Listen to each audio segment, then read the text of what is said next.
kick off the season before we head to Misano, then to the Nürburgring and Manicur, to Zandvoort, to Barcelona, to the Total 24 hours of Spa, for which read 25 hours for the way that it will go through a weekend where the clocks change. So to start and finish on the same number is 25 hours, and then it finishes at Paul Ricard in November. David Addison and John Watson looking at what is an outstanding entry at, John, a proper old school circuit full of character.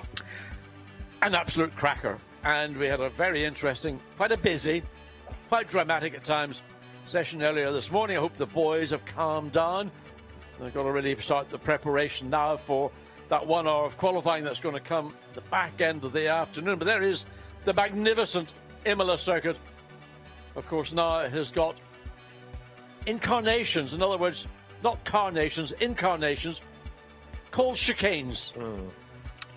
Fortunately, the first chicane at the Tamburello, the incredibly fast corner that sadly was the scene of one of the most tragic accidents of any event anywhere in the world, has got a chicane which actually flows. In fact, it flowed so well, a Lamborghini and a Bentley got into fairly major contact on the exit, and that's what they have to think about. They've got to remember they're going into qualifying in about 3 hours' time. They do not need to do any additional damage or whatever to their machinery. Just get through this session, do your homework, and then put your 3 drivers in, or in some cases just 2 drivers, and send the baby. Now, one of those drivers that was in the incident that John's talking about, Lucas Mauron, has been given a 10-minute stop-and-go penalty within this session. So when he's in the car, it's got to be him, not the car. It must be him specifically. He will have to pit, sit there for 10 minutes, and then go back out. So this pre-qualifying session is going to be of reduced value to that team.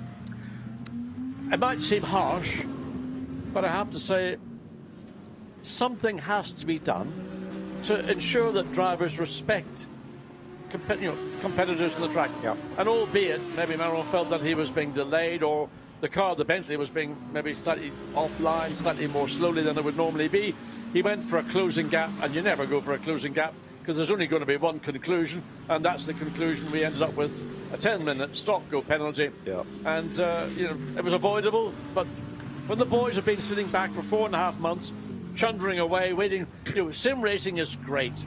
And we have had some fantastic sim events. Yes. But there's nothing to beat the sense, the experience, the emotions of getting behind the wheel of a race car and knowing that those 4 Pirellis are all that's keeping you between in control and being out of control.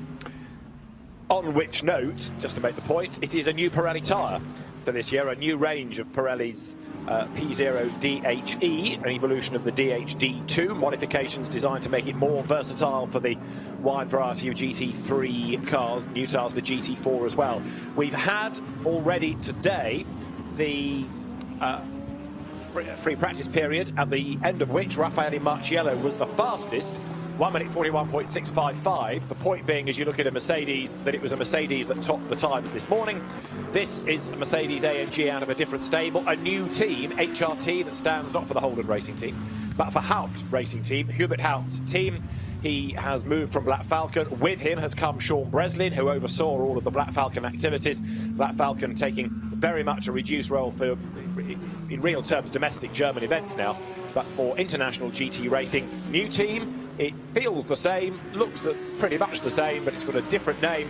And Hubert Haupt is, in a sense, the player manager now. He's racing a car and he's operating the team. Yeah, busy man. Didn't get the fastest lap. That's gone currently to Santa Lock Racing, 1:44.099.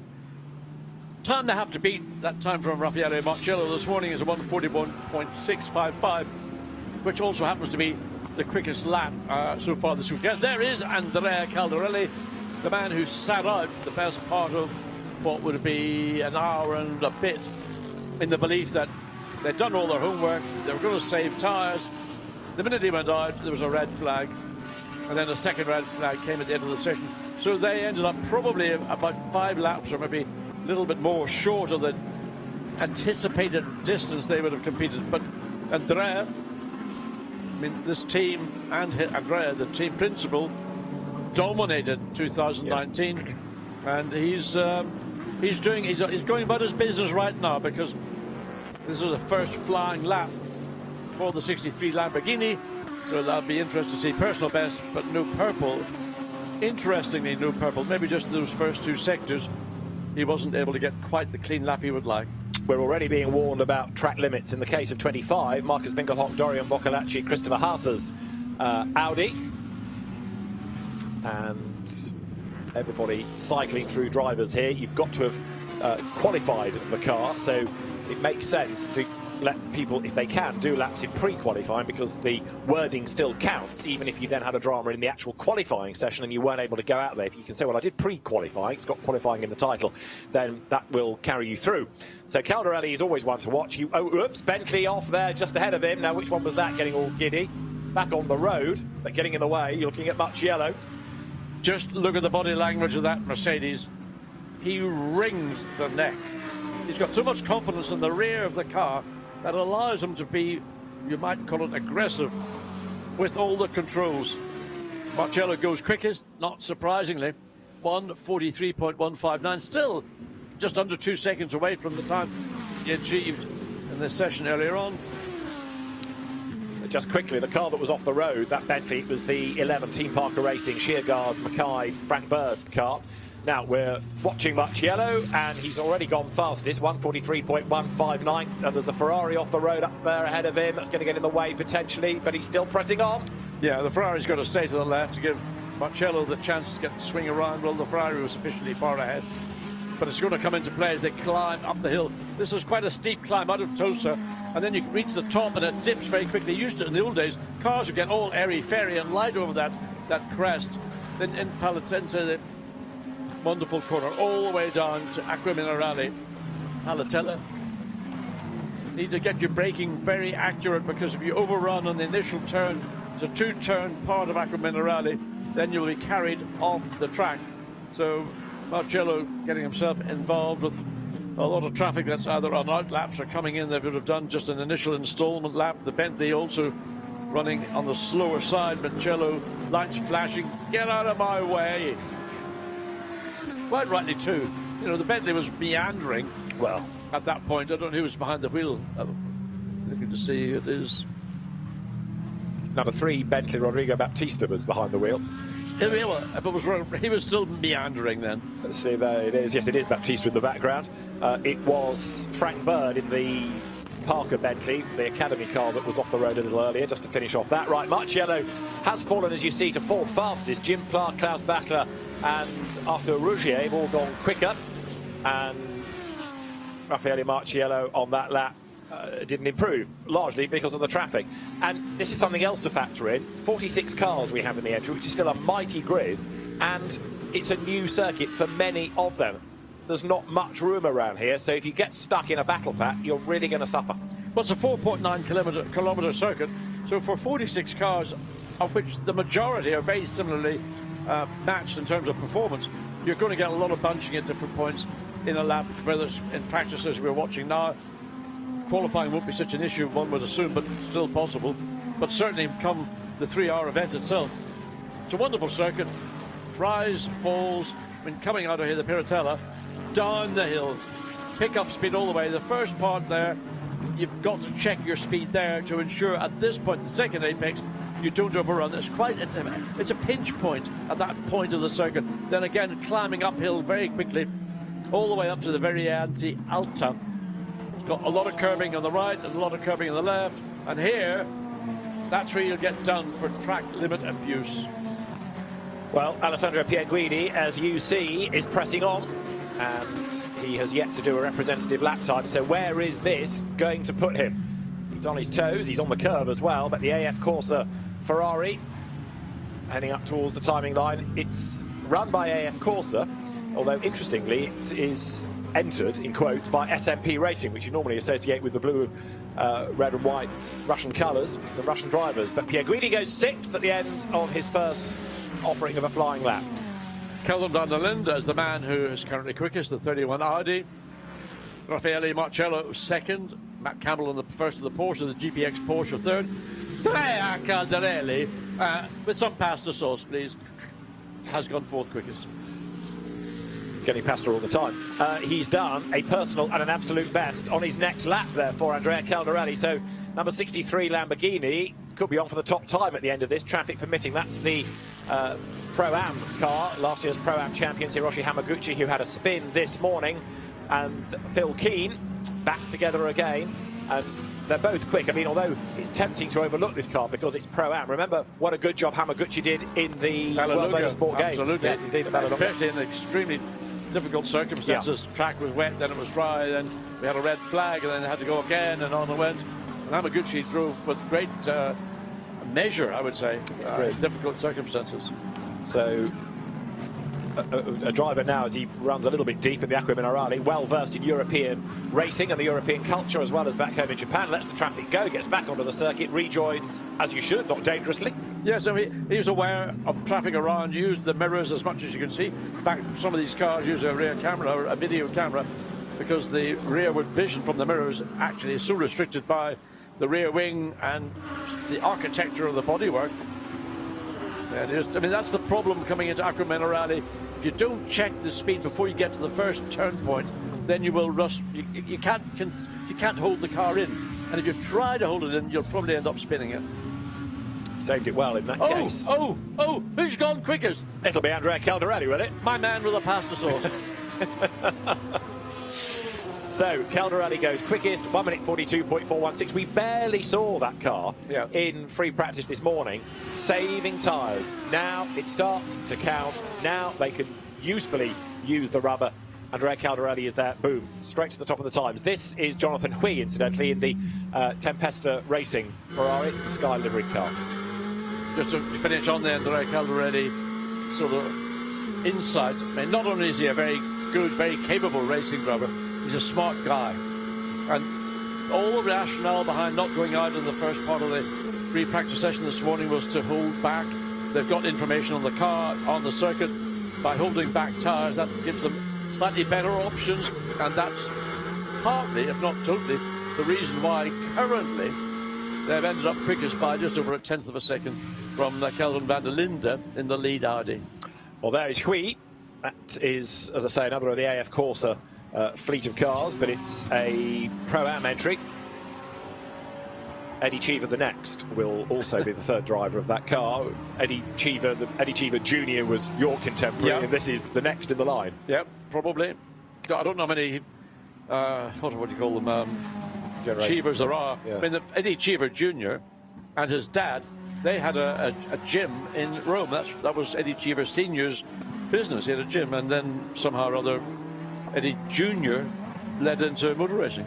Can't see the connection, probably there isn't, but anyway, that's the basic history. And thereafter, Eddie Cheever Jr. is now back in North America, having won Indy amongst other things, and then sons and sons and sons of sons and sons. And on he goes. There they go. Here's the Hong Kong driver, Jonathan Hui, powering his way towards us. As I say, it's a Pro-Am car, this, and turning his way now down towards the Acqua Minerale and then into Rivazza here. So end of the lap, drop downhill, left and left again. Yeah, downhill braking. We don't see an awful lot of racetracks where you got downhill braking, and that's one of the points of Rivazza. You're coming through the curve, the right-hand curve before Rivazza. You know, these cars are doing maybe 200, 210 kilometers at that point, pointing downhill. So you've got to remember the weight balance is going slightly more to the front than it would be if you're on a level racetrack. Danger of rear brake locking, but so far anybody who's been there, there's been more a mistake of entry or mid-corner than actually getting the braking wrong. Now there in 488 is the Rinaldi Racing trio of Pierre Eretz, Rino Mastronardi and Daniel Kalvitz. Kalvitz will be the gun in that car because he's a very, very quick driver indeed. Rino Mastronardi, however, is behind the wheel right now. It's another in Pro-Am, which gets more and more competitive every season, doesn't it? I mean, across the board, wherever you look, Pro Cup, Pro Car, Silver Cup, Pro-Am. Well, we don't have an AM car here this weekend, to my knowledge. We have an AM Bentley, and that's about it, I think, which is the Stefan Tribordini, Romano Ricci, Bernard Delhay car that was in the incident with the Lambo earlier on in the day. They're guaranteed that they finish to win the category. Yes. I'm checking to see I've not missed any AMs, but that's it. The AM that I always look out for is our good friend Steve Earle. Yes. Who is a Ferrari aficionado and a loyal member of the Ferrari team. It's just the pace, the competitiveness at the top is so intense that some of the gentleman drivers, it's becoming something that isn't quite as pleasurable in terms of a 3-hour race. They're getting dive bombed here, there, and everywhere. Which is one of the reasons that the GT Sports Club was created. And that, again, because of the nature of having to kickstart the season late, hasn't really been able to find a proper calendar. So that's going to have a rest for a season and come back with GT2, the new GT2 and GT3 machinery next year. That's the plan. Do you think if I was to make a comeback that would be a good area for me to focus on or to consider, as a race program? Definitely. Yeah? Yes, in a Porsche. Yeah, in a Porsche. Okay. Single driver races. Well, I don't know. I might have to have a co-driver initially, just because getting back up to speed and. Yeah, that's a good idea. You'll be fine, John. That's a good idea. I could do a commentary from there as well. I would. We could have ship-to-shore radio. Absolutely. How is it out there, John? I'd rather be in the booth with you, David. Now, here's a man doing double duty. Ivan Yakumo is in the GT4 races as well as GT3. We didn't see much of this Porsche this morning, but that's an attractive livery, isn't it? Well, we did talk about bed sheets this morning. I mean, I thought that was very similar to a bed sheet I noticed when I was doing a bit of shop ping. But it's a nice colour. It's a bright colour, and it's different to some of the other colours that we see on other Porsches. So it is distinctive.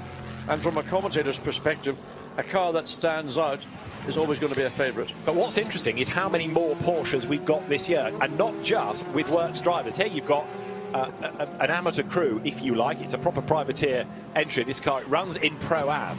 No factory drivers in it. These are 3 enthusiasts wanting to go racing, and the car they've chosen for this year is the Porsche.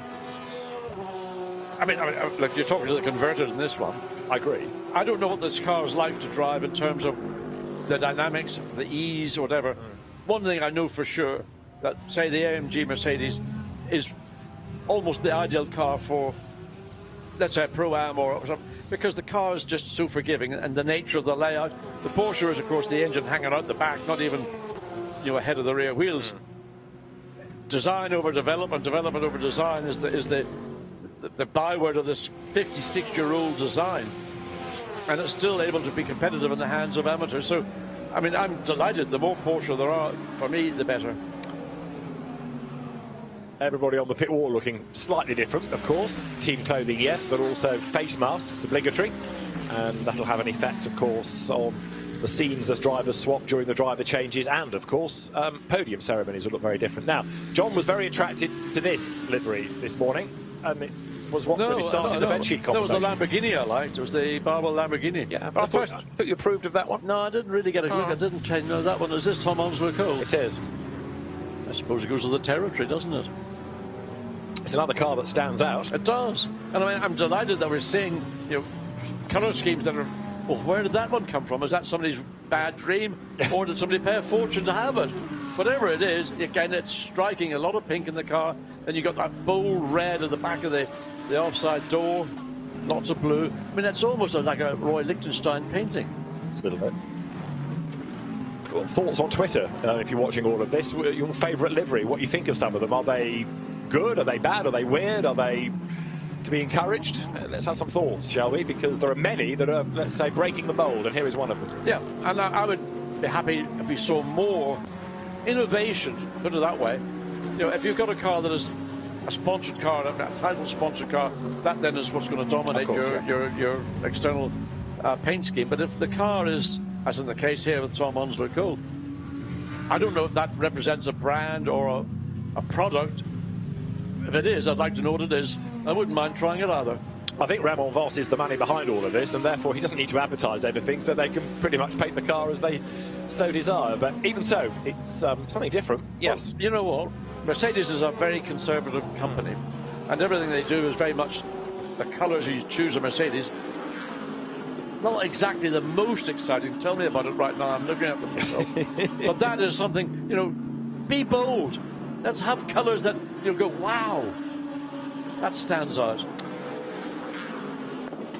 Even the pseudo Gulf Porsches are in a slightly different livery because they have a Targa Florio retro nod to the Gulf colour that scheme, and that's really nice. Here's another Gulf livery. This is Ben Goethe, young Benjamin Goethe, in the WRT Gulf Audi. Now that works. It does. I mean, it doesn't look quite as nice as it does on the Porsche.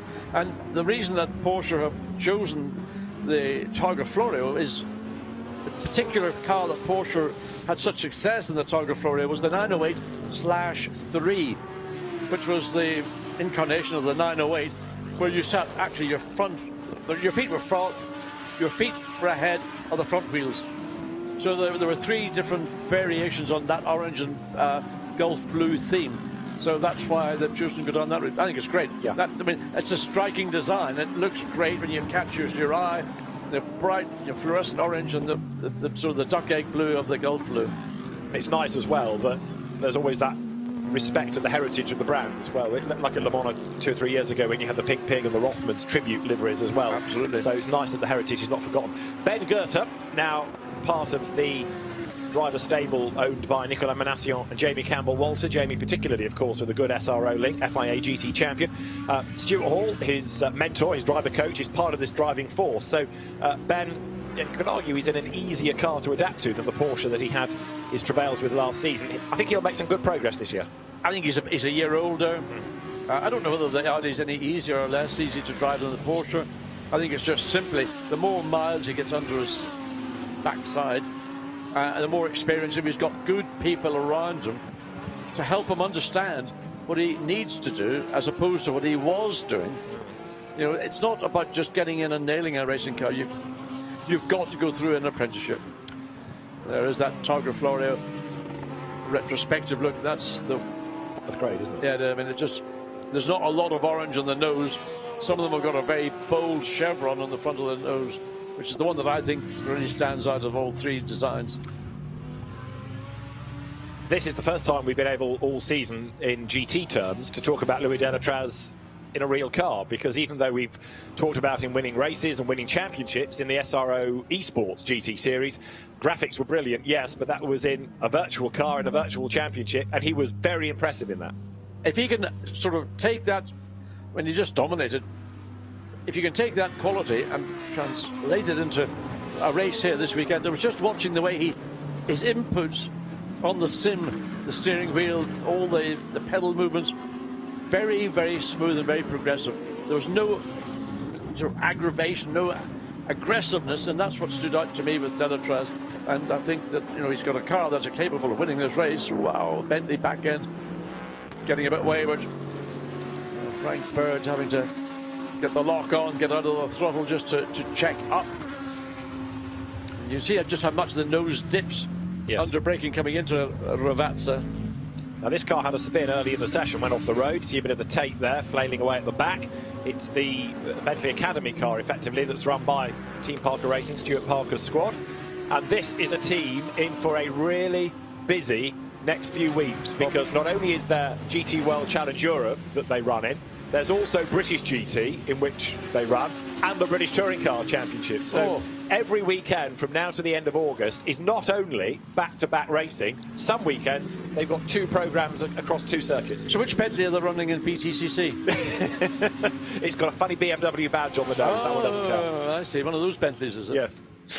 Well, it's a busy team, I tell you, and everything has come at once for them. They are, and also Carrera Cup GP. Okay. They've got a fleet of cars in Porsche races. Just watching this, McLaren's just sliding down the inside of the Mercedes. That used to be the flat-out Tamburello corner. I know it can never happen, but I would have loved to have seen our cars racing, going through Tamburello as it was up until 1994, all the way down, take out the chicane at Villeneuve. That was just a gentle curve to the right, and then stand on it, because from the point when they leave Ravazza to the point they get there is about a mile. Yeah. And to get a GT car, we've got Spa's probably got the longest straight between Monza and Spa, but this is almost double the length. I'd love to see it. Number 44 Mercedes, Christian Hook at the wheel of it. This is the SPS Automotive Performance car. Nico Bastian, Florian Scholz are the other 2 drivers in this entry. And Christian Hook, as you see from the livery, is the sponsor as well as the driver. He's the funding behind all of this. And Christian Hook we've seen in the past in Ferraris. in the Sprint Cup, but now in a Mercedes, which is an interesting move. Just watch where the Mercedes deals with the curbing. I mean, hit the curb reasonably aggressively, entry and exit. Car always remains settled. Other cars, Bentley, we've noticed it's erratic. What else have been slightly just jumpy? I mean, the Lamborghini, in fact, we had a view of Andrea Caldarelli a little bit earlier. And while I'm saying that, Matteo Drui has gone quickest in the attempt to Audi, 141.9. So times are continuing to move, and it's Audi first and second, in fact. Yeah, because Arthur Rougier has gone up to second. Klaus Bachler is third in the Rover Porsche. Who's this getting it all wrong? That's the Hamaguchi Keen Lamborghini. Yeah, down at Rivazza. It is, and he's gone through the gravel and hopefully therefore can feed back onto the racetrack. This is the new McLaren. It's a mighty looking car, isn't it? It is. I mean, it's this revised nose. It looks, you remember that Dutch car called a Spiker? Yes.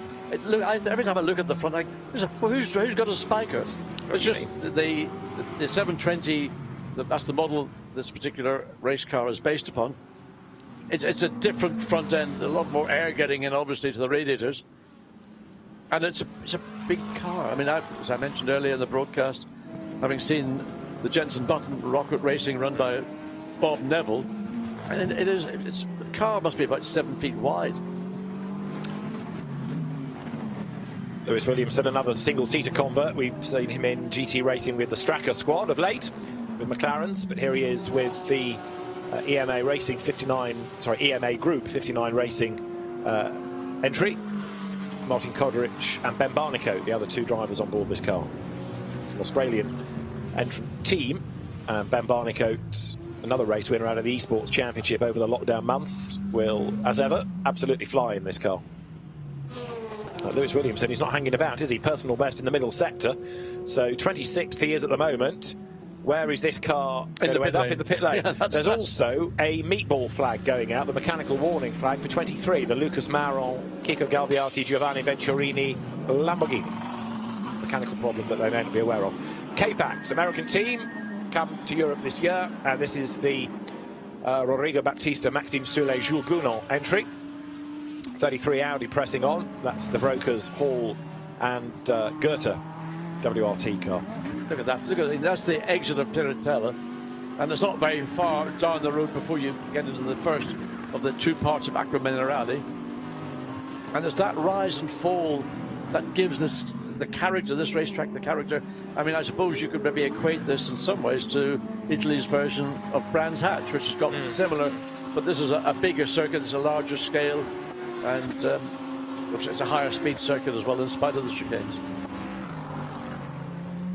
So Matteo Drudi then, having gone to the top of the times. There's a man always, of a second. Man always keep an eye on Christopher Mies. Yeah. Always forceful but neat and tidy.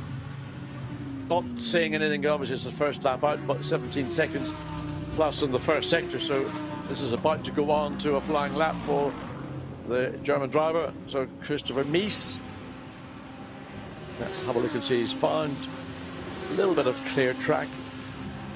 Watch him coming through the S's at Tamburello.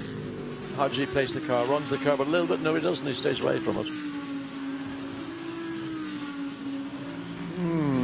So this is Christopher Mies, Dries Van Thor and Charles Weerts, who was a race winner in the Sprint Cup last year. It's another very strong combination of drivers. Absolutely. I mean, has Audi done something different with their car? First of all, it doesn't seem to be quite so nervy, twitchy. Look at that. You use the throttle to just tighten the apex, tighten the exit of the corner to make the climb up the hill up to Piratella. And that's confidence. So I'm just wondering, are there any aero changes between last year and this year within the Audi? Whether they did make some from 2018 to 19, but I'm wondering if there's any further changes that have taken place. It's difficult to see whether that particular color scheme was just black and then a dark blue.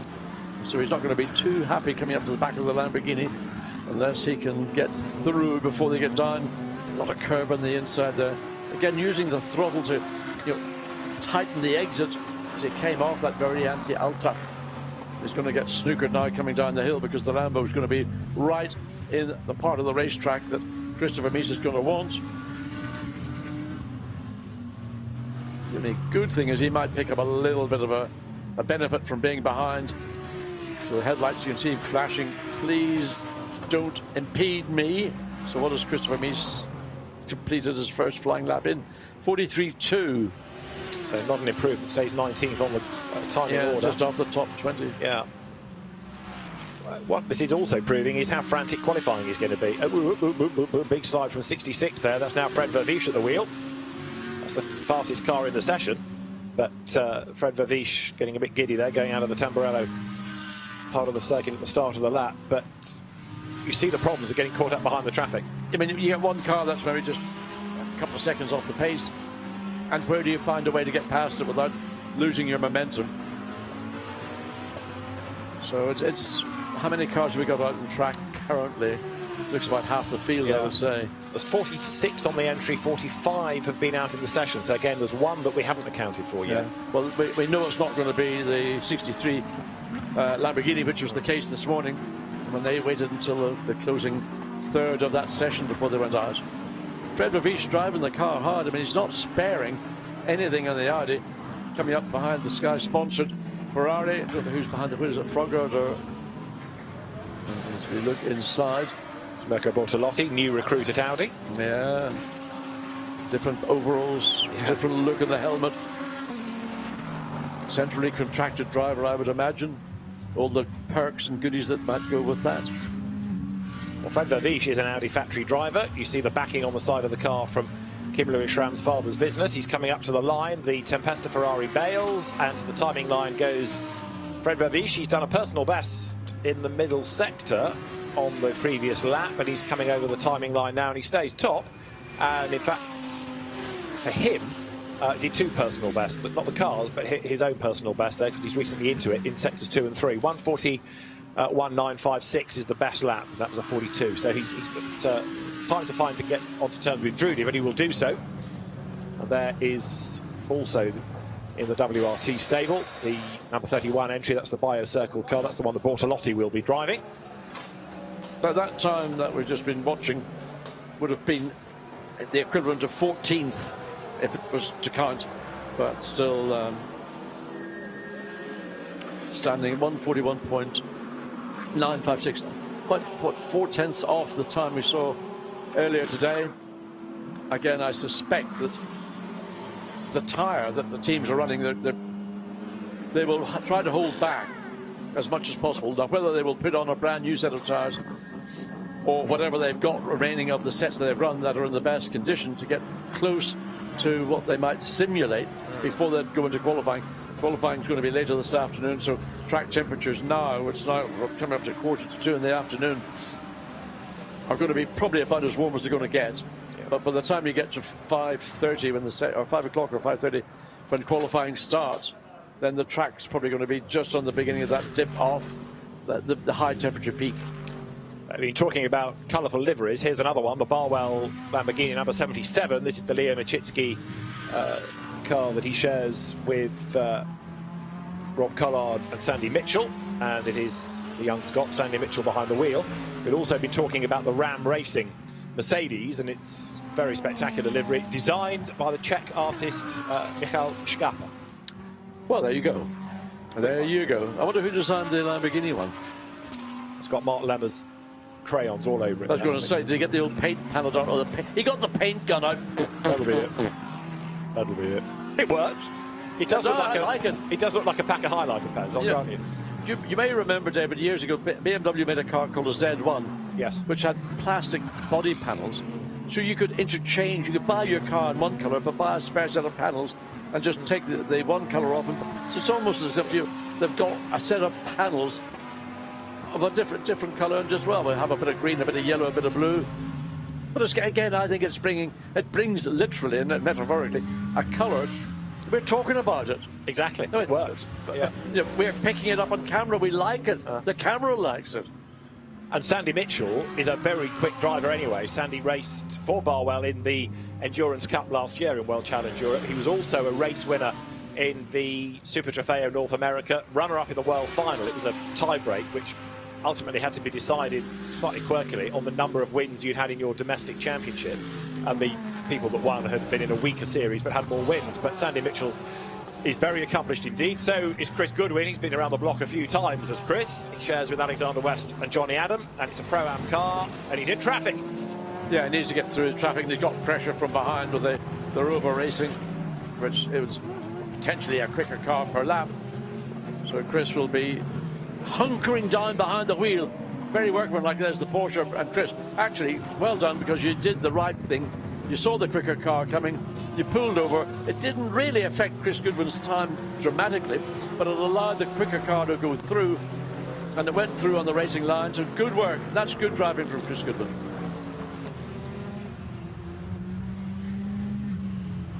So this is the Aston into Ravazza. I just don't know what they've done with the Aston. The area, the weakness in the car last year was controlling the rear of the car, and they would used to have to run a lot of rear camber. The downside of doing that was you ended up getting temperature, which then would cause a drop off in tyre performance. So I don't know whether they've been able to do any more engineering around that part of the car to try and get around the issue of not being able to run the camber because of the downside of the tyre wear and tear. Now there is the Rinaldi racing car of Gtwc taking over from Rino Mastronardi. As I say, when you put Daniel Karlwitz in that, he will absolutely fly, but all the teams cycling through the drivers. Guess what's gone fourth quickest? Just give us, look at the screen, give us a quick guess. Porsche. No, the Lexus. Oh, excellent. Yeah, absolutely. I think it's a very good run.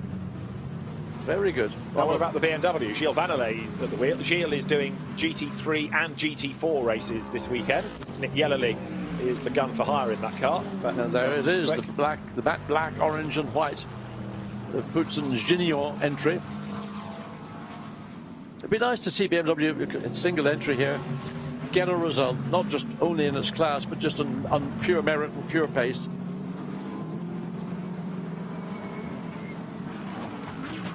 So Vanellay up the hill. McLaren keen to get through. The 69 just snips through. So again, Vanellay did a good job in letting the 69 McLaren get through. And that's unfortunately when you're in a category which is below that of the pro drivers, you're hoping that you're going to be given some kind of slack to the quicker cars coming through, and we've seen two.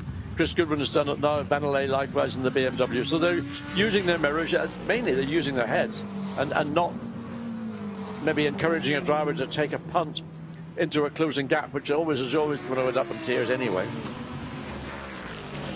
So Vanellay through. Strange, isn't it?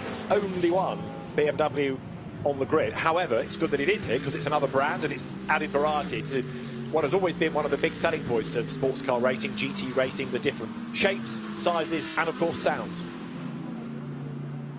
There we go. That's how it was for me, mate. How it was it for you? Baptista discusses life. Yeah. Rodrigo with Maxime Soulet and Jules Gounod as the three drivers. Back to Audis. This is Marcus Winkelhock at the wheel in the Santalop car, hustling on. As ever. Well, indeed, yes. But him, Haase and Boccolacci, that's strong, very strong. It doesn't sort of jump out at you. It's a bit of a sleeper. Yeah. But it's got the capacity.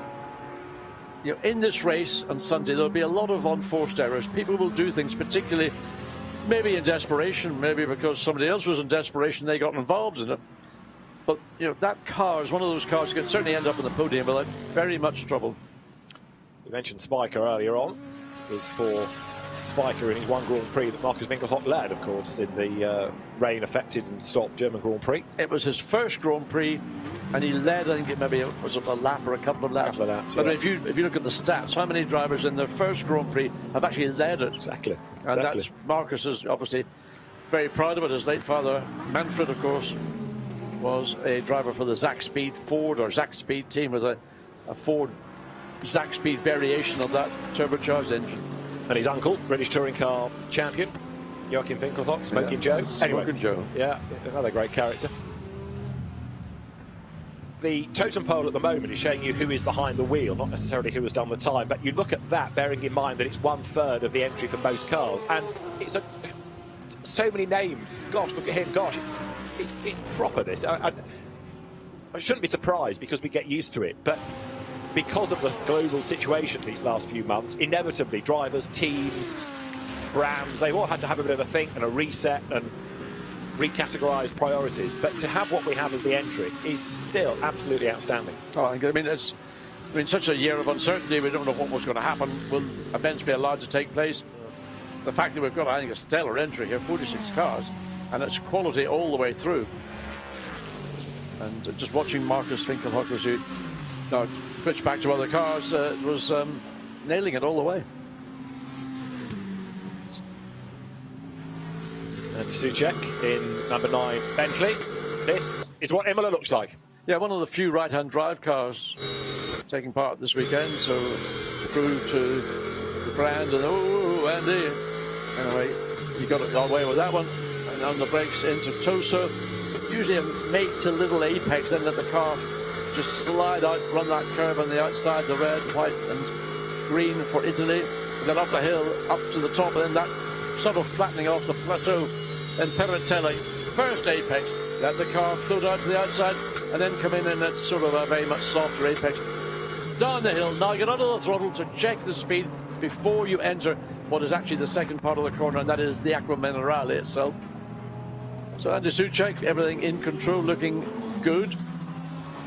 I have to say, maybe the pace isn't the ultimate pace that the car is capable of, but I don't know what they're doing. Maybe they're just going through a sequence of alterations to see. And of course, running at this kind of pace, it's more akin to the pace you would be running in a 3-hour race anyway, so this information is very helpful.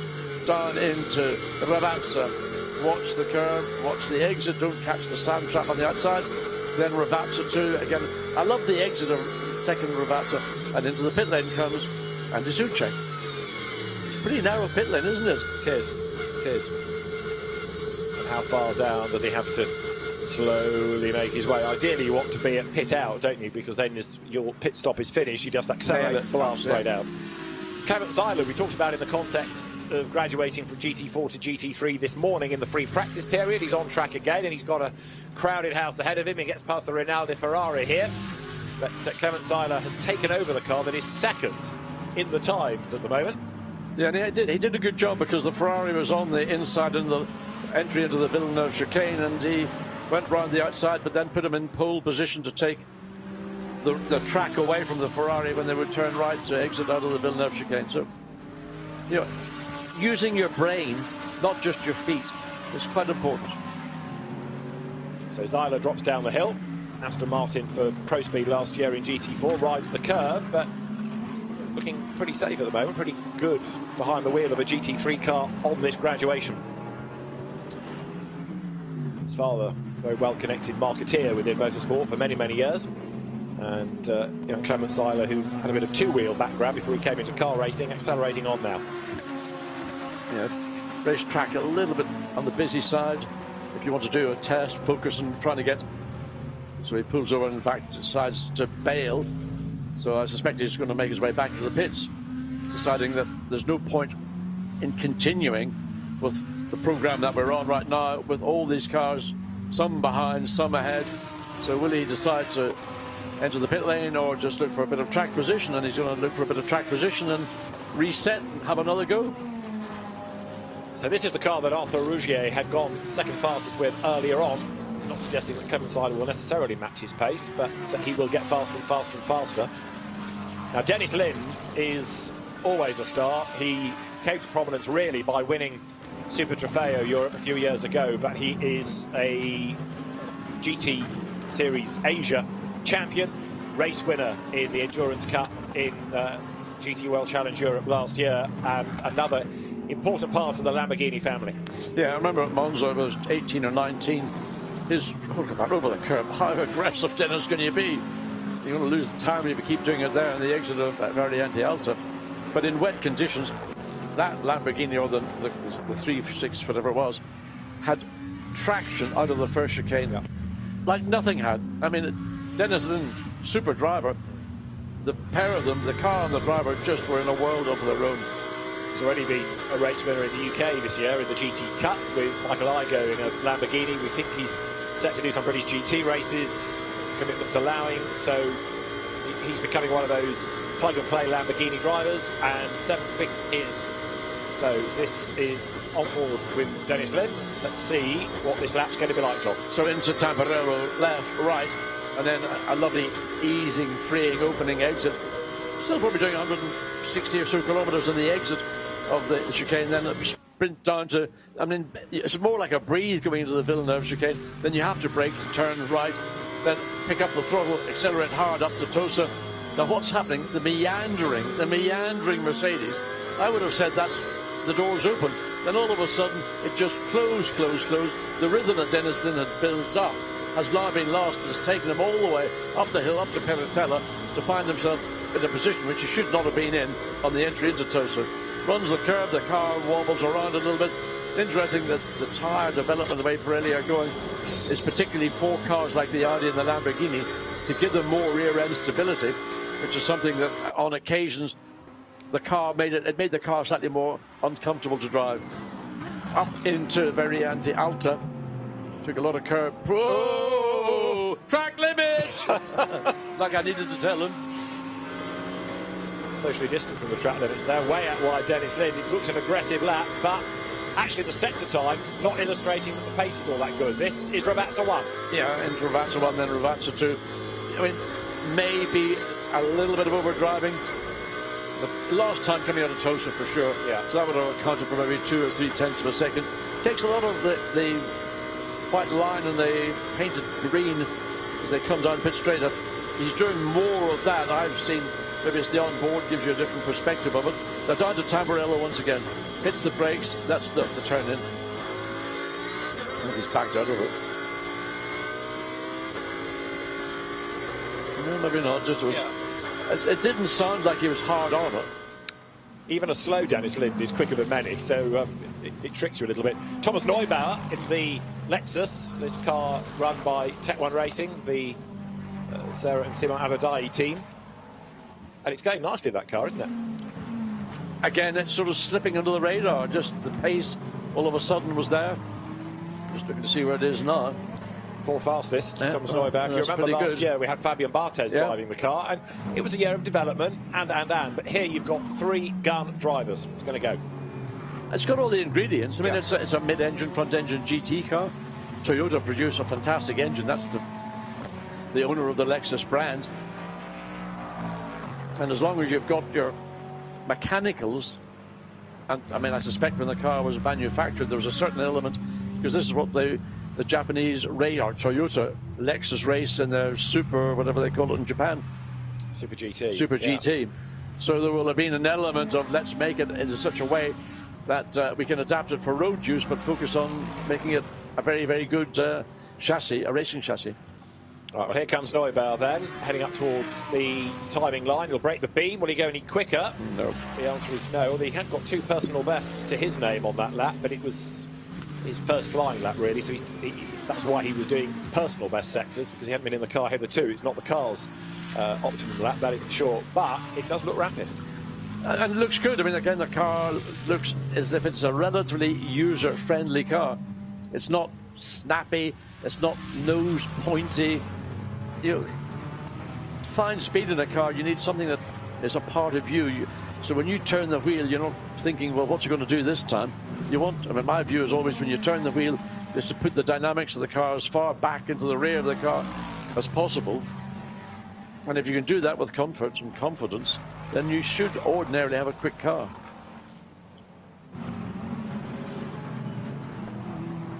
So there he is down the hill, riding the curve into the Eco Minerale. Brake, set the car up, power, up the hill, over the brow, traffic looms. Yeah, he's going to be relatively clear into the chicane, but then it'll catch up as they go down the hill into Ravazza. And just watching these pro drivers as they attack the curbing up at the Variante Alta. They've virtually got half the car across the curb on the entry, and certainly on the exit they're getting close to that track limits abuse area. So It's interesting, isn't it, now we've got to that point of teams cycling through drivers. So the flurry of improved times has gone for the moment, but now drivers are having their time behind the wheel, getting used to the car, the track, the tyres, everything, ready for qualifying. So there's a different feel to the session now. Well, it'll be a different feel to the car as well, because the driver that started the session would have had the best of the tyre, and then the second and third drivers, whichever way they would put them into the car, would be finding the level of grip maybe marginally down than the driver that did the opening laps. The tyre does stabilise, but there's that little peak that you get when the tyre's at its freshest that gives you the benefit of a good lap time. Up at Peratella, you see the Ferrari chassis, again, very compliant. It's one of the more user-friendly chassis, and one that is a popular choice amongst sort of the AM drivers, because the car gives confidence, and confidence with a capital C. Feedback on liveries. Some pointing out some of the ones that Black Falcon have had over the years, especially the Good Smile car as well at Spa 24 Hours and one or two others. Phil Kinch offers a vote for the Garage 59 Aston Martins with the blue and white liveries, and the rear right quarter in red on number 74 Mercedes looks a little out of place against the rest of the design, reckons Nick H. Yes, it's got you thinking at least, which is good to see. I'm still not quite sure about this as a Ferrari livery. It's okay. It's not the most exciting, is it? It's not certainly Italian dynamic design, but you know, it's very old school design. If you looked at that Ferrari and went back 60 years, 55 years, so that's what I remember being a very typical GT design, maybe a little bit more colour than a GTO Ferrari would have been in the early 60s. But, you know, you're going back for maybe 60-odd years. It's true, it's true. It's got the Italian colours built into it. So we have a look at cars leaping over the curb. You must be joking. That's Dennis Lind. You've got to be joking. What about this? Come on. All wheels that side of the curb. Come on. These guys are, you know what? I mean, that's where you gain time up at that part of the racetrack. But I will assume, if this is if you were doing this in qualifying, it would be delete, delete, delete, and then it's a pre-qualifying session. I mean, you're just going to rip. I mean, I know right now that, you know, looking forward, one of the issues of GT racing is, you know, the use of spare parts, cost of spare parts. I can't dream what a floor for a Mercedes or whatever else came through there is going to cost. But what a weekend is bad enough. What a session it could be at this rate. If you want to cut down on expenditure in motorsport, get the drivers to drive on the racetrack. Don't go hop, skipping and jumping over the curbs as they're doing. The track limit abuse warnings are coming at turn 13, which is the exit of Acqua Minerale, and 15, which is the exit here. So not this, but the exit on wide. And Alain Adam, I mean, race control, the race director, has no problem with people launching themselves over curbs. It's when you're way out wide and maintaining momentum that you shouldn't be. But if you're prepared to risk your car over the curb, then good on you, is his attitude. Well, okay, that's his opinion. He's the man who's in charge. But to me, I would suggest that is a way of cutting the corner and therefore gaining a lap time. Now, that's the way you might do it. Yeah, just right. Obviously, the slower way. Oh. And also, you're going to preserve the integrity of the bottom of the car. Mauro Engel goes for a word with the team at Haupt Racing Team. This new squad, Hubert Haupt's eponymous outfit. 35 minutes of the session still to run here. And Kim Louis Schramm is currently behind the wheel of the car that's fastest within the session. I don't know if any of us, really you and me, because there's nobody else here. Hello, John. Nobody else here. But I mean, are you surprised that just over half an hour to go, that is the attempt to a racing Audi that is the quickest from the Santa Lock racing Audi? My view was that you look at maybe a Porsche, but probably Mercedes. Yeah, I am surprised. I think I expected the cars to be within the top 20, and that's a large number, I know, but it's so competitive. Yeah. You've got to allow for that large number. That said, I'm not really sure what to expect yet, because as we've been making the point, it's the first event of the season. It's the 9th different circuit on the Endurance Cup calendar. It's one that we've never had an SRO World Challenge Europe race at before. So for the drivers, there's a limit on track knowledge. For the teams, there's a limit on data. It's a new tyre. Everybody's still feeling their way in different circumstances. We've not yet got to the really serious bit of qualifying. I was alluding to the rear tyre maybe being more beneficial than the tyre we had for the last 2 or 3 seasons, which again was an updated tyre on the tyre before that. And the purpose of all that was to give rear end stability. And I'm noticing in the Audis, the drivers are able, particularly in the exit of a corner, when they get on the throttle, to slide the back of the car, which I've not noticed particularly, certainly in the previous years. And one thing's for sure, when these cars arrived back from South Africa after the 9 hours of Kyalami, they weren't just put in the shed and they're given an oily rag and a chamois down. No, there's something has gone on, whether it is exclusively the tyre or something within that, because when you have a tyre design change, you may want to make changes to certainly the springing and the roll bars of the car, possibly on the damping as well, shock absorbers. True enough. Marco Bortolotti then, switching families from one side of the Volkswagen Audi group to another, from Lamborghini to Audi. We've got all 46 back on the circuit, by the way, or we've had all 46 out within the session. This is Bortolotti, whose car now is up to second. So the point there being that the Belgian Audi Club Team WRT entry is ahead of the Santalot car. So Bortolotti has pulled it up the order. Not surprised, pleased to see it. Audi 1, 2, 3. Wouldn't have predicted that if you'd asked me at the beginning of the session. I would have said there'd be other cars in that top 3 mix, but Audi currently, Attento, WRT, Santalot, a nice spread amongst the 3 of their principal pro teams. So here, through the Tamburello comes Bortolotti. Now let's see, because the first sector is a fairly short one, what he can do within it and whether that's going to suggest a further improvement. That he's got to find 0.166 of a second to go quicker than the Attento Audi that tops the times thus far, and he has gone quicker within the first sector, 21.6. So Bortolotti is hustling on. There is something that's changed last year to this year that I think, and I'm trying to remember, but looking at the body language of these 2 Audis running more or less nose to tail, they are inspiring, I believe, more inherent confidence. Remember, Bortolotti's not had much time in this car. He's new to the team, he's learning the team, and he's driving it past the 7th sector overall by a quarter of a second. Now, you don't just step into an Audi or any GT3 car and go out and do that. I wonder, is he on fresh tyres or maybe even a new tyre, but certainly to find 0.2 of a second in one sector out of the blue, maybe a set of tyres. I think you might be right about that, because it's another quick lap. He's just done one. Here is the second lap within the life of the tyres. Personal best, absolute best. Down the hill comes Bortolotti then. He anchors up, he turns in through Ravazza, and this should be the lap that puts him to the top of the times with just over half an hour, a third of the session still to go. And the sister car hasn't lost an inch. They're running basically the same pace, these 2 cars. Bortolotti comes across the line, going to be a 1:40.7, so not quite the quickest time we've seen over the 2 days, but getting very, very close to it. Puts him top within the session. You saw Vincent Voss looking on from within the pit garage, as there goes the Barwell number 77 pick and mix coloured Lamborghini. Bortolotti absolutely on the ragged edge there. You can see the way the car leans on the suspension through the Tamburello. Now, who else is on a mission? There going through is Kim Louis Schramm, second fastest now in the Attento car, and he has also just done a personal best lap.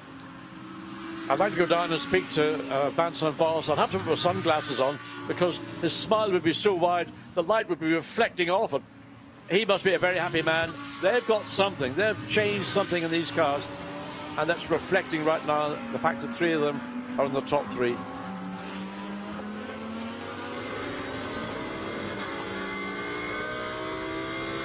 Back on board with Dennis Lind. Now the car is 9th, and Dennis hustling on, but he's got traffic ahead of him. There's an Audi there that needs negotiating, and he should be able to get past. Yes, they dive down the hill to Acqua Minerale. Luckily, the driver just caught in his mirror the peripheral vision that Dennis Lind was not for taking a prisoner. He was going to bully his way through whichever way it was going to work out. Anyway, the car gave ground. Dennis Lind can continue, and he's not as aggressive. Oh, Dennis, back end snap oversteer. Not seeing the Audis do that. And I've not seen this. This is the Andrea Caldarelli Lamborghini. This car used to be glued you can pretty much drive it anywhere and pretty much do anything behind the wheel.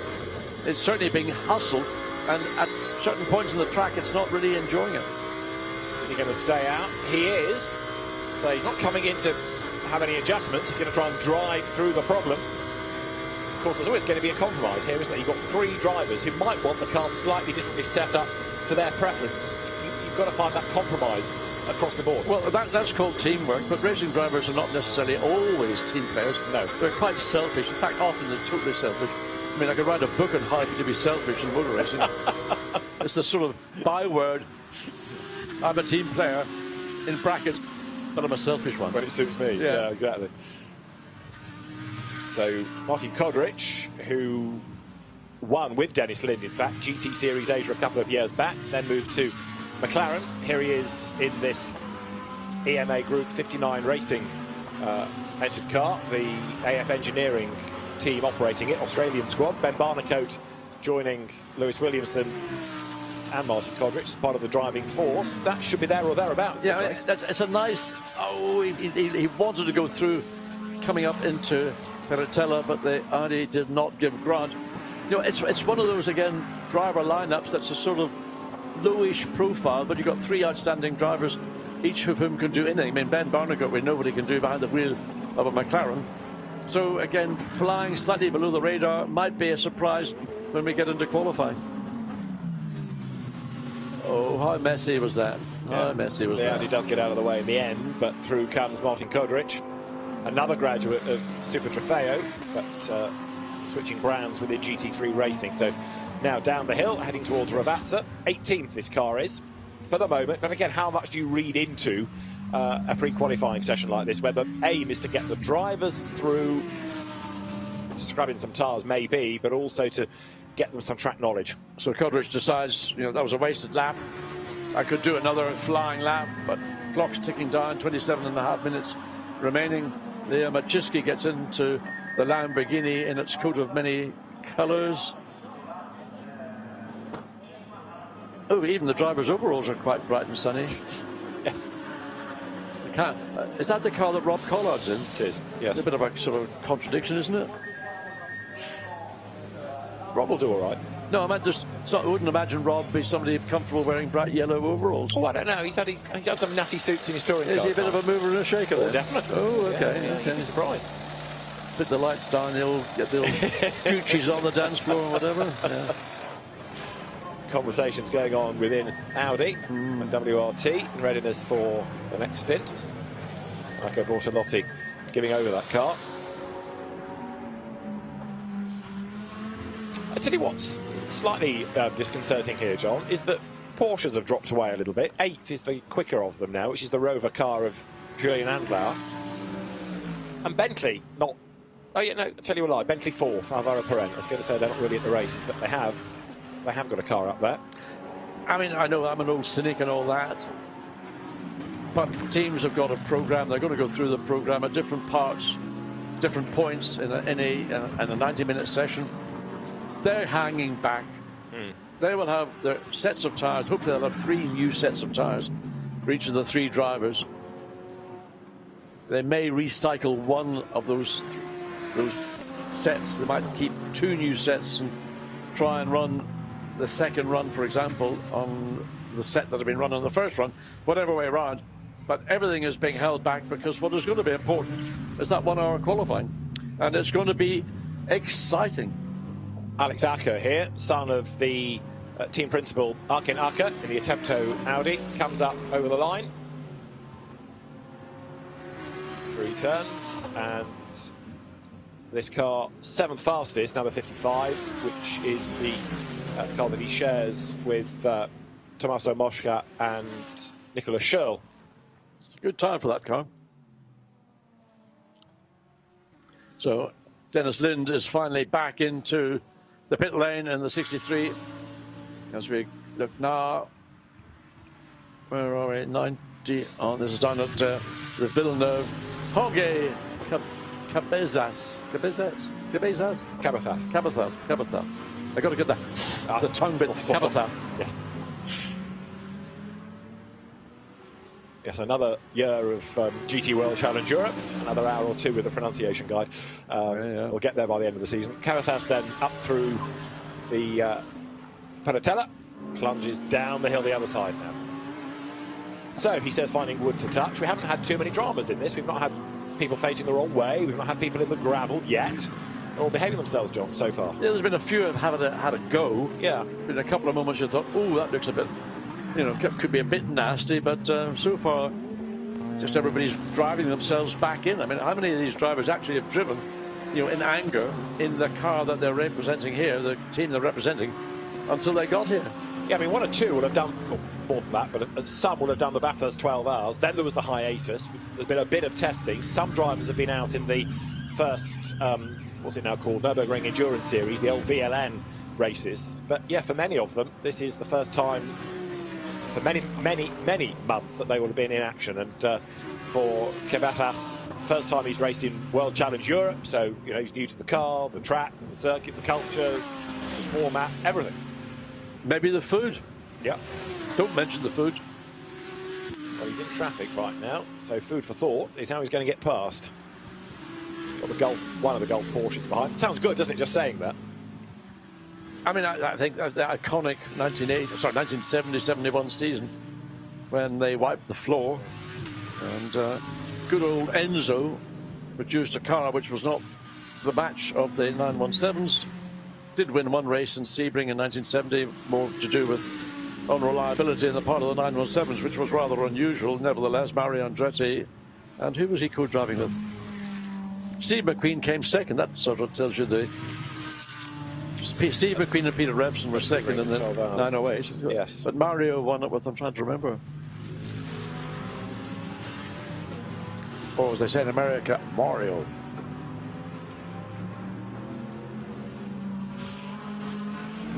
Up the hill we go, Fabian Schiller. It's all blind until you get to the top of the crest, and then it flattens out. You've got to get all yourself well over to the right before you make your initial turn. Early apex, run wide, then gradually come back in again. Then, before you know it, you're down in Acqua Minerale. Fabian Schiller switching from Audi to Mercedes. The answer to an earlier question, it was Mario Andretti, Nino Vaccarella and Ignazio Giunti. Okay, Giunti, a great driver. Yeah. Ignazio Giunti tragically lost his life in Argentina. That's right. Silly accident that shouldn't have nothing to do with Giunti, but often these accidents are of that nature. And that was a Steve McQueen leg and plaster drive, wasn't it? Solar Productions was the name of the entry of the car. Yeah. An interesting program recently I watched about Steve McQueen. As an icon. Yes, indeed. A fascinating documentary that's been made about him and the Le Mans movie. Yeah, absolutely. Andrew Marriott. Amongst others, I was going to say Andrew Marriott, great broadcaster. And it's a fascinating accompaniment to the real film and many of the books that have come out of late about that. But we are at a slight tangent here as we look at Mercedes. It's another highlighter pen job, that, isn't it? The bright yellow car of Fabian Schiller. Yeah, but I mean, it's sort of... I don't mind it. I think it suits the car. I mean, it's a large car. There's a few little black sort of flares on it which break it up, accentuate the headlight, for example, the line of the headlight. So I'm happy with that one. Patrick Kujala, Super Trofeo champion. Alex McDowell, British touring car racer, world touring car racer. And Frederick Schandorf, another Super Trofeo graduate. In fact, it was Frederick Schandorf who won the world final at Jerez last year, beating Sandy Mitchell on the tie-break, because he'd had more wins in the Middle East series than Sandy had in North America. The two Barwell cars have got sort of very different styles of, the paint, you want to call it that. Yes. This is very traditional, very sort of almost invisible, because that metallic grey blends into the circuit so much. It's, picking out the identity of the car isn't so readily available as the Bachiski and Rob Collard, where it is really right in your face. Fabian Schiller still getting very aggressive over the curves, isn't he? But interestingly here, Kujala is closing on track.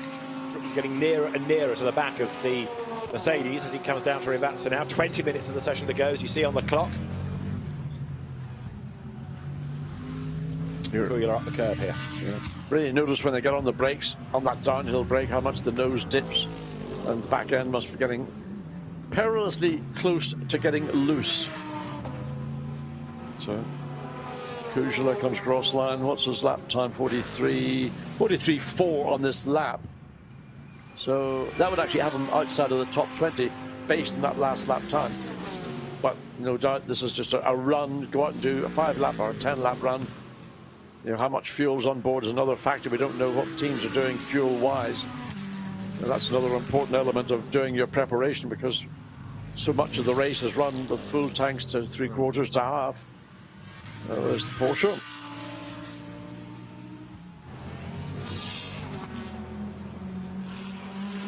Adrian de Linear. Now he's another experienced driver, is Delina, because he's normally in Ferraris, granted, but we've seen him in World Challenge Europe. He's driven in the European Le Mans Series, for example. So, ex-Maserati Trofeo driver from memory. He's got a lot of experience. Some of the dynamic motorsport Porsches. Sort of using one of the block Porsche colours as they... So that sort of almost, you might call it a McLaren orange. I don't know what the particular colour is. They got the Viper green on the other car, so a white base, and then a bit of orange and a bit of black. So the times 1.7 down in that second sector. So clearly this is just another lap for the record books. Another lap experience for the driver. Apparently it's blisteringly hot down in the pit lane, on the pit wall. One of our cameramen has sent a note through saying, "Feel sorry for me, we're struggling in the pit wall." Well, Delina in the car, getting hot and bothered himself, comes up towards the timing line now. Goes through, breaks the beam, onto the next lap here.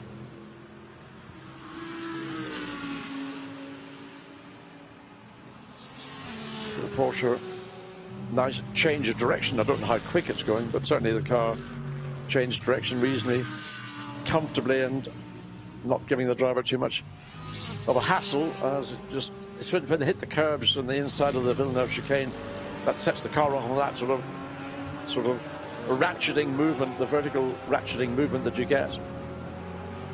It's up the hill for the 9 Bentley again. Jordan Pepper, been a bit of a star, both in sim and behind the real thing. Absolutely right, and he should make this car, which isn't slow, fly, shouldn't he? It's already 4th fastest, but Jordan Pepper here, seeing what he can do with 17 minutes still on the clock, comes down the hill. Car looks good, the lap times aren't indicating, but it looks to me like it's an out lap, so he's not going to be worried, just building up the speed. I wonder, would the team have been generous to him and said, we've got 16 minutes to go. Jordan, oh boy, whatever South African is for old boy. Mate, probably. Mate. I can't even do a South African accent right now because Jerry Schichter is probably listening.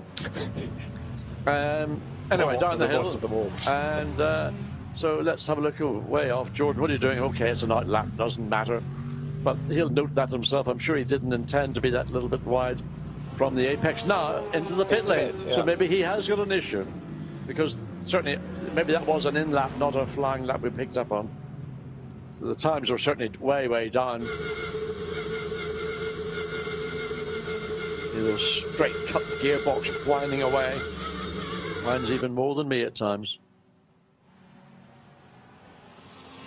Just let that hang for a moment. The thought of something whining more than John. Oh, you know, pick it up, David. Pick it up, David, in your own time. No, I was waiting for in your own time. OB truck to say impossible, impossible. Kelvin van der Linde is then at the wheel of the fastest car within the session. Hubert Haupt is back at the wheel of one of his Mercedes here, the one that he shares with Sergei Afanasiev and Finlay Hutchison, the young Scotsman. You know, he drives well, Hubert. I mean, he's not the youngest man in the field. He's not. But he's, you know, he's very, you know, sort of that sort of middle-aged German, fit, you know, competitive. What he seems to be very good at is this might sound obvious, he's very good at being Hubert Haupt, as in he's not trying to be something he can't be anymore. He's not trying to be an 18-year-old gun for hire. He knows what his lap times are, and he knows what level of experience he can bring, and that's what he does. He's not trying to overdrive. He's not trying to keep up with the younger guys anymore. He's playing a very important part, doing it very well within that Pro-Am car. Well, that's what I do in commentary. Absolutely. I try to be like you, young and vital, and and loads of energy. I don't want to be middle-aged or old-aged. You've got to perish the thought. Yeah. So you and Hubert Haupt, you're there together. Oh, I think I'm ahead of Hubie in that one. Oh, are you? Okay. Yeah, Right. He's been around the block a long time as well, Hubert Haupt. He was an Audi factory driver in the early 90s in DTM. He's raced in single-seaters in America. He wants for nothing in terms of experience. And he's found a lovely niche, as part of his life and this part of his racing career, with a super team, HRT. Well, it's his squad. I mean, that gives him an extra pressure. He's got to find the drivers, get the budget, feed the staff, but even so. Yeah, but that's what experience, I think, gives you. Yeah. It helps you see through some of the issues, especially when you've got petulant drivers to deal with. Yes, you know your book about selfish drivers. Is there a sequel about petulant ones? So Hubert Haupt's car, then, it's the sister car to a potential winner outright, the number 4 Engel-Stolz Abril entry. But Hubert Haupt turns through Villeneuve now, up towards Tosa. Sean Breslin, that worked with him at Black Falcon, overseeing all of this, and of course Sean guided Black Falcon to huge success, so there's no real suggestion that this should be any different. Number 69 there, Oliver Wilkinson, was in the gravel in free practice. He's got Rob Bell, Joe Osborne as the other drivers, and Oliver Wilkinson racing here for the first time, comes up towards the line now. Rob Bell, McLaren factory driver, of course, Endurance Cup champion 4 seasons ago, three seasons with Kermel Edgar and Shane van Gisbergen. So again, star drivers up and down the entry here. Yeah, a self-effacing person doesn't sort of look at me kind of thing. I'm a mega star. He just knows the role he's got to fulfill, goes out and does it in a manner which I think is to his credit. Yeah, Rob was due to do British GT this year, but sadly that team has had to take its pro car out of the equation to look after customers. But even so, he's got a programme here to keep him busy. Oliver Wilkinson getting in the laps that he missed by being nerfed into the gravel. It was Florian Scholzer who was the aggressor in free practice, so Oliver Wilkinson now has the track, actually for the moment, to himself. There's hardly a car around him. Yeah, well, he can now focus on what he wants to do. He's not going to be compromised anywhere around the lap. So Ollie comes down into Acqua Minerale. Let's see how the McLaren deals with a load of horsepower, mainly a load of torque coming off. You can see the car almost sort of shakes its head as it sort of begins to climb up from Acqua Minerale up into Variante Alta. Over the curbs. Okay, it's 1.2 seconds off of the second sector. But I think probably Wilkinson will be relatively pleased to have that one lap when he's not having to compromise or having to worry about if I'm catching into the Ravazza. Yeah, the pit lane is relatively busy at the moment with only 12 minutes to go. In some cases, I suspect people are bailing. In other cases, they might put on a new set of tyres and scrub them in ready for the very start of qualifying. Remember, it's 3 parts to qualifying. You're nominated as driver 1, 2 and 3, and that is the element of qualifying that you must do. And if you're 2 drivers, then you have to miss, of course, one segment of it, and you'll start at the rear of the grid. It only applies, actually, to 3 cars in the entry: Hamaguchi and Keane, Voss and Onslow Cole, and Andrew Watson and Valentin Asclot being the drivers of the 3 cars. I just wonder if any of the top 6 have they actually tried a fresh tyre or a new tyre, because suddenly the top 6 is slightly topsy-turvy. Top 6, not the one that we might have thought, bearing in mind what we had in that session earlier in the morning. It's true, but what you're also getting is other drivers into cars relying on an earlier good time. So Kelvin van der Linde is back out in 31, but that was always a quick car anyway, with his efforts in Bortolotti's. You're looking back from Andy Soucek, who's back behind the wheel of number 9 Bentley. With all due respect to Michael Blanchimont, I wouldn't expect him to be matching the times in the number 26 Audi. That will be done, say, by Arthur Rougier, and that's why the car is still up at the pointy end. Yep. So there's Andy Soucek going gangbusters coming down the hill through the Acqua Minerale, climbs up the other side, the former Spanish Formula 3 champion over the brow, and he has found traffic. Yes, and he's got the Bentley behind him as well, but that's not going to be of any consequence. And hard on the throttle, the V8 twin turbo, basically Audi based motor, but part of the family now, the Bentley incorporated into VWRD down the hill. Runs the curve ideally, and then lets the car run out to the exit. Second pilot, Ravazza, and he's in the pit lane. Always seem to catch this car when it's coming to the pit lane. You recognise it by the whine from the gearbox. Yeah.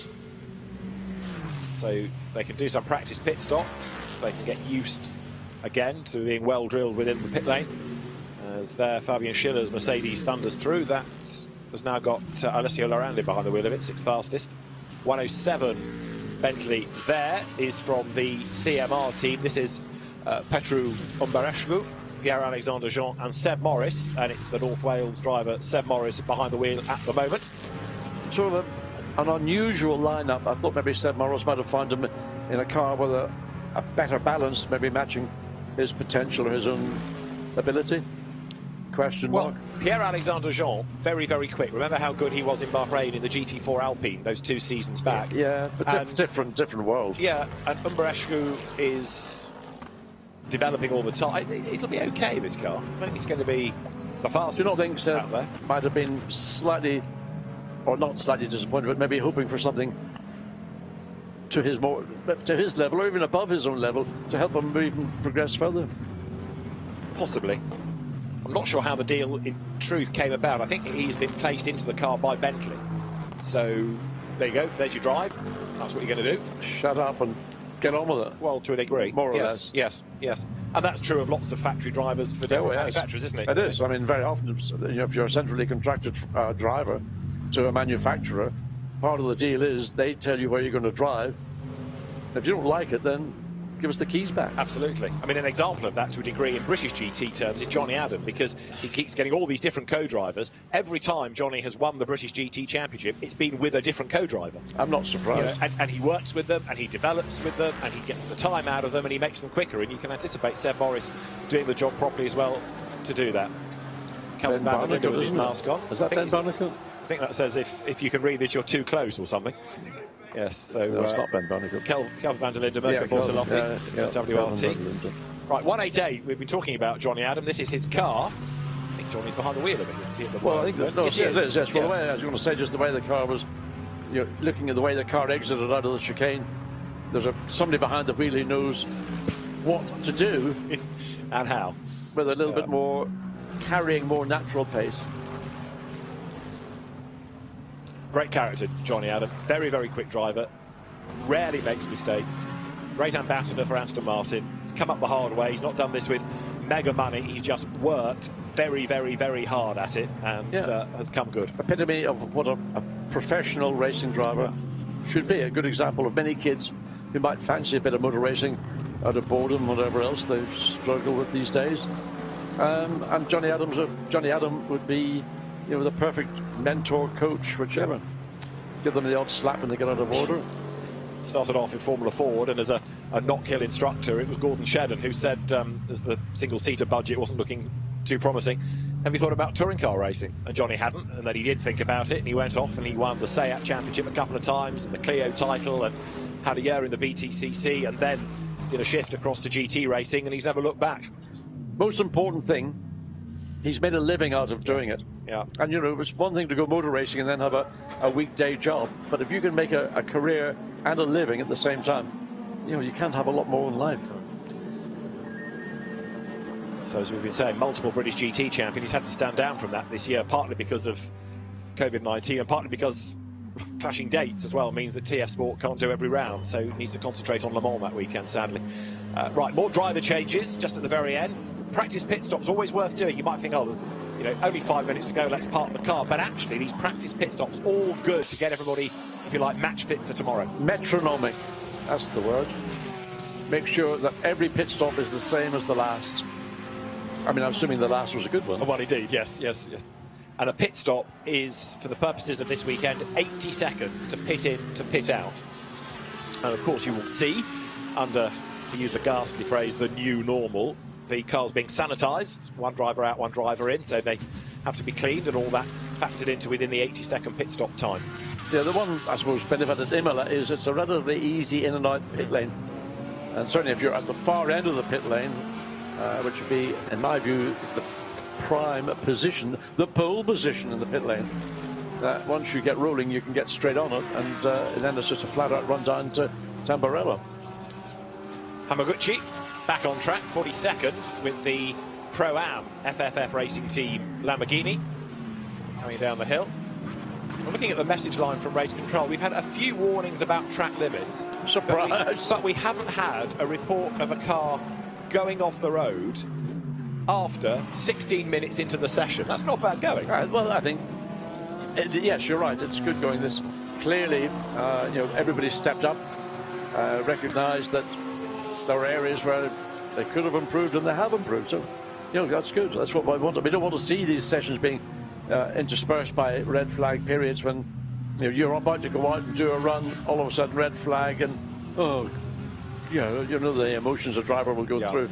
Oh, what did he do? Oh, why? Whatever. Never stops. Back to your whining racing drivers moment. Whining and whining. Or no, maybe not whining. Whining on Sunday night, but certainly whining. Or maybe a wine and tonic or something. Oh, that's a thought. Well, we're not too many months, of course, away now from our annual treat of Belgian beer either, so there's another reason to look forward to the Total 24 Hours of Spa. Yeah, take your polar weather gear with you for that one. There's going to be a lot of dark running in that. It's going to be a fascinating race. Well, the longest 24-hour race I've taken part in is Daytona, and it's roughly 12 hours light to darkness. And that's quite different to, let's say, Spa in the middle of the summer, or Le Mans for that matter, where you get 5-6 hours of what you might call of darkness, maybe even only 4 if it's a really warm and clear night. So it will change dramatically how the strategy of teams, because there will be some drivers who are not comfortable driving at night time. They might do 1 or 2 stints at Spa if it was held in July, but they're not going to be looking forward to doing 3 or 4 stints when it's being held in October, especially if it's a 25-hour race. Well, there's Daniel Karlvitz, who is a 24-hour expert because he's done the Nürburgring event as well as having done Spa. And I said early on that you put Karlvitz in this Rinaldi Ferrari and he will fly. He's not got much of the session in which to prove the point, but he's already lapping rapidly as he comes now onto a proper flying lap. But as you see from the clock, we are almost done in this session. He needs just that one lap. Yeah, that's true. He's got a clear track, which he appears to have. Back of the car just down slightly. You get that sort of ratcheting effect. It started off by running the curb, so it sets the car into a vertical motion, and that's where skilled damping engineers can help literally dampen that effect out. Well, this looks a very committed lap by Daniel Karlvitz, but Sector 1 doesn't exactly prove the point about the speed, does it? So all that aggression is not coming to anything. Yeah, looking through Tamburello, you could see the car was not maybe as efficient in the transition from the left to the right. It was then that sort of vertical hop and then skipping. So you're talking about maybe tenths of seconds, maybe even hundredths of seconds in that first sector, just simply because maybe pushing a little bit hard, the tyre maybe close to the end of its usefulness. Didn't want to give up the grip that the car potentially could generate. So Daniel Karlvitz now comes through the Variante Alta, and again you see how the curb becomes part of the racing line. And if you're in any doubt about that, look at the coloration of it, because it's got blacker and blacker with the rubber being put down, so you can see where the line is now, how much use of the curb people have taken. Either you delete those curbs and just let them straight line it without damaging the car, or you put up a 3-foot curb with razor wire on it or something to stop this kind of abuse. And why not put up a barrier? If you go to Monte Carlo, you race between barriers. But this is how it is. What about the old Goodwood chicane, the old brick chicane at the end of the lap? Well, that's all polystyrene, isn't it? Well, it is now, but not at the time. I was talking about the old one. In the old days, Jean Berra hit that thing in 50 something, and demolished it. Exactly. So yes, the recreation of that now is polystyrene. However, here you've got these high sausage curbs, which are aimed at preventing people from bouncing over them, but doesn't always stand like that. I mean, the only way they'll stop them is either you put them higher, and then if they hit them, they're going to break the car, or in some cases launch the car off the racetrack. That's partly why the kind of curbing that would have been around here at Imola, for example, in the 70s or 80s, has been changed, because if you hit it, it was so aggressive and so high that the car would launch. Flag out. Ricardo Fella here gets a spell in the Lamborghini right at the very end of the session. Number 14, this car being run by the Emil Frey team. This is the one that he shares with Norbert Siedler and Michael Grenier, another graduate, Michael Grenier of the Super Trofeo. And that car 41st, so it's had a modest session. However, there is qualifying to come, which will be the average of the drivers, the 3 drivers for the cars, in most cases. And then, of course, you've got 3 hours of racing, and an awful lot can happen to shuffle the order around during that period.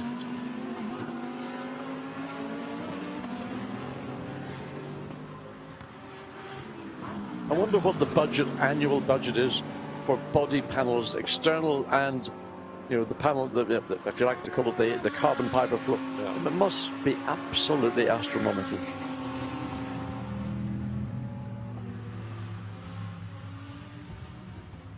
It's a sobering thought, isn't it?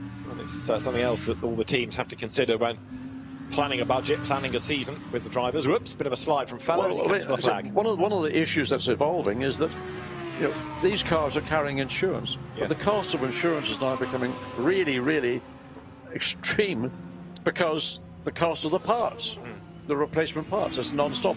Body panel, forget the floor, you got body panels, you got mechanical parts, whatever. Everything is just rising. The cost of replacement parts is an issue that's got to be in some form or other. You know, how do we get around this? Because the way we used to get around was just pay a premium to an insurance company, but that now is becoming almost in itself prohibitive. GT Racing Sergei Sorokin here in the SMP Racing Ferrari. Now, what used to be a quick car, I hope it still is. Davide Rigon, Miguel Molina as the other 2 drivers. Yeah, well, it should be a quick car. Where is it? Only 33rd in the times, but that doesn't necessarily prove that it's got a problem. It's only a pre-qualifying session. Yeah. And Sorokin is new to the circuit, the car, the discipline. On it goes. I thought maybe he'd stuck an old sort of, what do you call those things now? Not a satellite. It's not a... One of those things you fly around with. Drone. I thought he might have stuck a drone up and gotten the bird's eye view of the circuit. So, session done, and Audi topped the times. In the end, Mathieu Vazivière was afforded the last few laps in number 31 from WRT.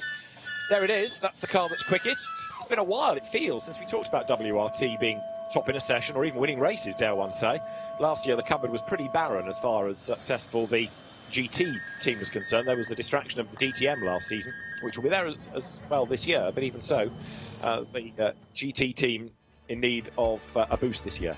So at the end of pre-qualifying for the opening round of the GT World Challenge Europe powered by AWS, the Endurance Cup opener, Kelvin van der Linde, Mirko Bortolotti and Mathieu Vazivière's Audi tops the times by a fifth of a second from Mattia Drudi, who did the time early on. Arthur Rougier third ahead of Alvaro Parent, and then Christopher Haase with sixth, going to Maxi Buch, Fabian Schiller and Alessio Larandi's Mercedes. The Lexus, a very impressive seventh at the end of the session. If you have a look to the classes, Silver Cup being topped by number 15, which was the Tech 1 Racing Lexus, Aurélien Panis, Timothy Bure and Thomas Neubauer.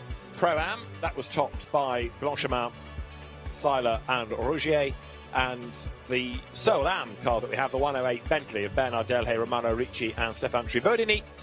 That car a long way down the order. In fact, I think I'm right in saying that it was in the end outside of the top 45, but that is the sole Am entry and claiming therefore class honours in all the sessions. But it's good that the Ams are not being deterred. There are still some on the grid, and I'm sure that there will be more as the season continues. Just to complete the times then, there is 108.46. It was the slowest within the 46 cars we have for this opening round. Quick look back at how the session unfolded. Everybody in a queue pouring out on circuit. We had the fifth one Ferrari running off the road, and also number 19 Hiroshi Hamaguchi having a little moment down at the Acqua Minerale. The session not about chasing a time necessarily, it was about getting yourself sorted, getting the car ready for qualifying. Off the road again went Hamaguchi, this time down at Ravazza, got away with that, carried on in the session, but it was the number 31 Audi that put itself up near the top. Off the road also went Dennis Lind. Into the pit lane came number 14, the Emil Frey Lamborghini, one of the two Emil Frey Lamborghinis. returning to GT World Challenge Europe this year. Dennis Lynn getting airborne through the chicane at the Variante Alta. Spectacular stuff in the 90-minute pre-qualifying session. And scene set then for qualifying, which will be coming up towards the end of the afternoon. 3 15-minute periods. Add the times of the drivers together. You get the grid for the opening round of World Challenge Europe. And it promises to be another exciting session. For now, from John Watson and David Anderson, goodbye from World Challenge Europe, round 1.